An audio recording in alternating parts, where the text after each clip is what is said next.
Ohio Governor John Kasich has dropped out of the presidential race after struggling to gain traction against Republican front-runner Donald Trump.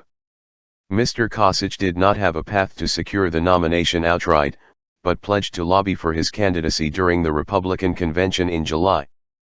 Mr. Trump holds a commanding lead and is closing in on the nomination. His likely opponent will be Democratic front-runner Hillary Clinton, who lost the Indiana primary to Bernie Sanders.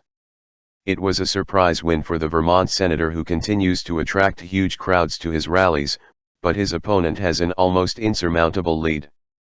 Speaking to CNN about taking on Mr. Trump, Mrs. Clinton said he was a loose cannon who had ran a negative, bullying campaign.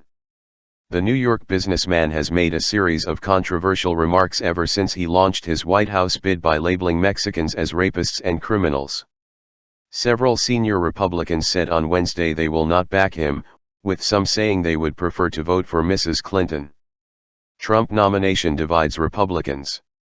Mr. Kasich's announcement, which will be made later but has been leaked to the U.S. media, clears Mr. Trump's path, although he was never a significant threat and only won his home state.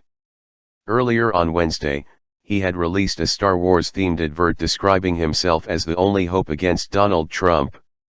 Texas Senator Ted Cruz dropped out of the race on Tuesday after losing to Mr. Trump in the Indiana primary.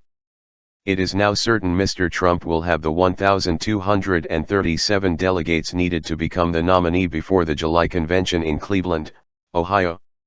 Mr. Kasich had been widely seen as the most moderate and electable Republican candidate, but this did not garner him enough support among Republican primary voters. Republicans are now divided over whether to support Mr. Trump as the Republican nominee.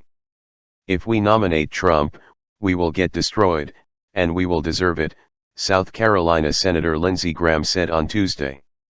Mr. Kasich's name has been floated as a possible vice presidential pick, but he has denied that he would accept it.